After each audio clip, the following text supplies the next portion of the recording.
Hello, ഞാൻ ബിന്ദു സമ്പത്ത്. ഇത് എല്ലാവർക്കും വളരെ യൂസ്ഫുൾ ആയിട്ടുള്ള ഒരു ഹെയർ സ്റ്റൈലുമായിട്ടാണ് ഞാൻ വന്നേക്കുന്നത്. ഇത് ടാഫ്റ്റ് എന്ന് പറയുന്ന കമ്പനിയുടെ കോൾ നമ്പർ 3 ആണ്. ഉണ്ട് 6 വരെയും 7 വരെയും ഒക്കെ ഉണ്ട്. അങ്ങനെയുള്ള ഒരു ഹെയർ സ്പ്രേ ആണ് നമ്മൾ യൂസ് ചെയ്യുന്നതെങ്കിൽ നമുക്ക് പിന്നീട് അടുത്ത ഒരു ഹെയർ സ്റ്റൈൽ ചെയ്യാൻ പറ്റില്ല. അപ്പം നമ്മളൊരു ബ്രൈഡിന് ചെയ്യുമ്പോൾ കുറച്ച് കഴിഞ്ഞിട്ട് ഹെയർ സ്റ്റൈൽ മാറ്റേണ്ടതുണ്ടെങ്കിൽ ഫ്ലെക്സിബിൾ ആയിട്ടുള്ള ഒരു ഹെയർ സ്പ്രേ ആണ് നമ്മൾ ഉപയോഗിക്കേണ്ടത്. അപ്പം ഇതെന്ന് പറയുന്നത് ഹോൾഡ് ചെയ്യും, പക്ഷെ ഡ്രൈ ആയി പോകുന്ന ടൈപ്പ് അല്ല. അപ്പോൾ അതുകൊണ്ടാണ് ഞാൻ ഇന്ന് ഈ ഒരു കാര്യം കൂടെ നിങ്ങളുടെ അടുത്ത് ഷെയർ ചെയ്യാമെന്ന് വിചാരിച്ച്. അപ്പോൾ നമുക്ക് വീഡിയോയിലേക്ക് പോവാം. ഞാൻ ഇന്ന് ഫ്രണ്ട് വേരിയേഷൻസ്, അതായത് നമ്മളിപ്പോൾ ഒരു ബ്രൈഡിന് ചെയ്യുമ്പോഴും നമ്മൾ സ്വയം ചെയ്യുമ്പോഴും ഈ ഫ്രണ്ടിലത്തെ ഒരു പഫ് ലുക്ക് അല്ലെങ്കിൽ ഫ്രണ്ടിൽ സ്റ്റൈൽ ചെയ്യുന്നതാണ് നമ്മുടെ ടോട്ടലായിട്ടുള്ള ഒരു ഹെയർ സ്റ്റൈലിൻ്റെ ഏറ്റവും പ്രധാനപ്പെട്ട ഒരു കാര്യം. അപ്പോൾ ബാക്കിലത്തെ ഹെയർ എനിക്കിപ്പോൾ ഇതിലേക്ക് ആവശ്യമില്ല, എനിക്ക് ഫ്രണ്ടാണ് ആവശ്യം. അപ്പോൾ ഞാൻ ആ ബാക്കിലത്തെ ഞാൻ ജസ്റ്റ് ഒന്ന് ടൈ ചെയ്തിട്ട് സ്റ്റാർട്ട് ചെയ്യാം.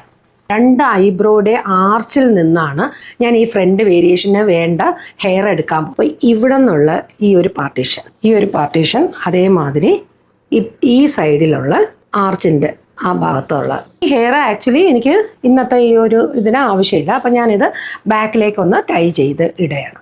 ഇത് ഐബ്രോ ആർച്ചിൻ്റെ മേളിലായിട്ട് ഞാൻ ഒരു ബോക്സ് സെക്ഷനായിട്ടാണ് എടുത്തേക്കുന്നത്. ഈ ബോക്സ് സെക്ഷനെ ഞാനൊരു 3-4 ആയിട്ട് ഡിവൈഡ് ചെയ്യും. ഇത് ബാക്ക് കോംബ് ചെയ്യുകയാണ്. നമ്മളിങ്ങനെ പിടിച്ചിട്ട് ഏറ്റവും ലാസ്റ്റിൽ കൊണ്ടുവന്ന് അതിനെ നിർത്തിയതിന് ശേഷം നമ്മൾ ടാഫ്റ്റിൻ്റെ സ്പ്രേ ചെയ്യുവാണ്.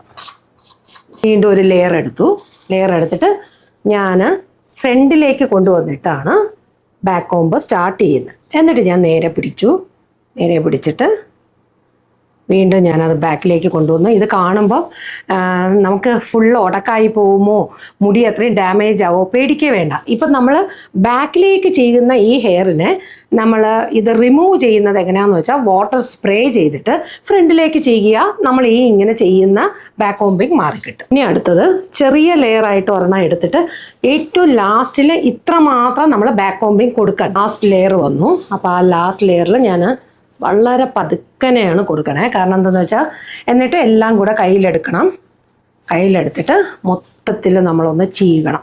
കോമ്പിൻ്റെ ഈ ഒരു പല്ല് അത് ഉള്ളിലേക്ക് പോകരുത്. സാധാ ഒരു ഓഫീസ് ഗോയിങ്, കോളേജ് ഗോയിങ് ആൾക്കാർക്ക് ഈ ഒരു ഫ്രണ്ട് വേരിയേഷൻ യൂസ്ഫുൾ ആയിരിക്കും.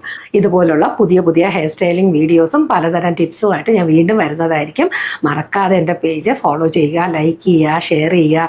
ഇതുവരെ എന്നെ സപ്പോർട്ട് ചെയ്ത എല്ലാവർക്കും ഒത്തിരി നന്ദിയുണ്ട്.